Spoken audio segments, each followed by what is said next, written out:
Bon, salut les gars et bienvenue dans cette partie où nous voulons rembourser les Ethereum des contributeurs si nous n'atteignons pas notre objectif, quoi. Parce que nous nous sommes dit, ok, l'idée c'est d'atteindre un certain montant pour pouvoir faire un projet. Si le montant n'est pas atteint, nous devons rembourser.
Ok.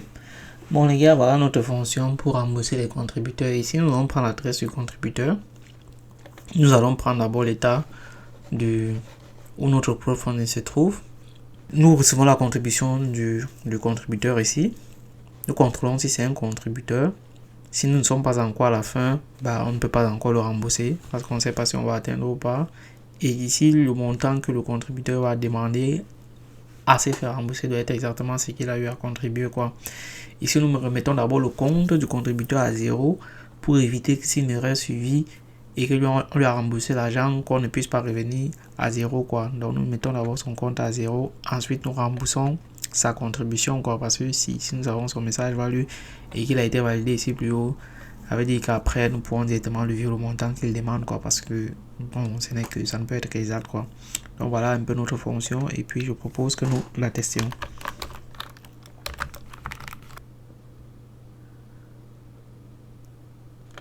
Payable. Ok. Donc, vous connaissez à quoi servent les fonctions payables, quoi.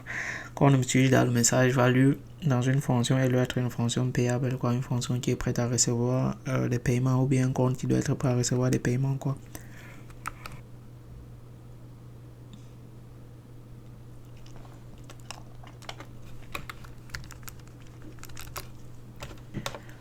Donc, cette fois-ci, on va fonctionner avec 2 contributeurs pour ne pas être trop long.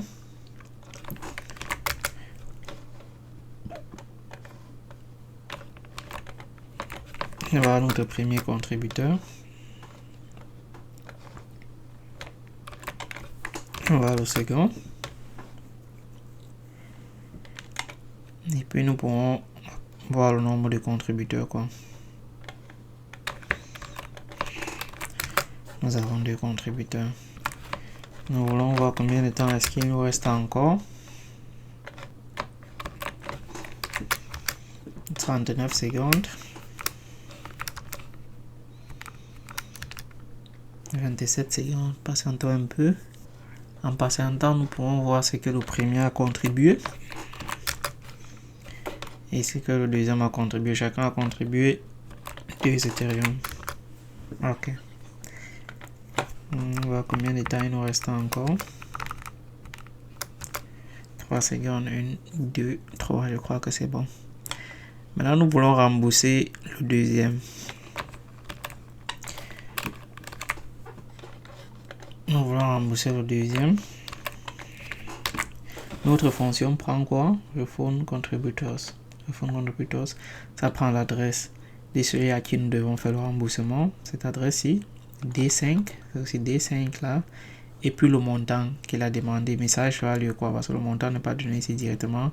Ici, nous allons comparer le montant que nous avons dans notre mapping et le montant qu'il demande à se faire rembourser, quoi. Et nous avons vu tout à l'heure que son compte était à 2. Bon, nous avons vu que nous avions 2 contributeurs, quoi. Bon, si vous voulez, par mesure de sécurité, nous pouvons d'abord check son compte, quoi. On va d'abord combien il a contribué avant de réclamer remboursement, quoi, pour être sûr que nous sommes vraiment sur la bonne voie. Ok. Maintenant, il réclame son remboursement. Ce n'est pas une fonction refund country. Ok. Contributors. Ok. Là, il y avait une erreur là. Une erreur de R. Maintenant, nous pouvons encore vérifier son compte. Nous voyons que son compte est bel et bien à 0. Donc, nous l'avons bel et bien remboursé. Nous voulons aussi, le premier dit aussi que, ok, je veux aussi me faire rembourser. Nous venons aussi, nous remboursons aussi le premier, quoi. Donc, les deux sont fait rembourser. Ici, on a un troisième remboursement.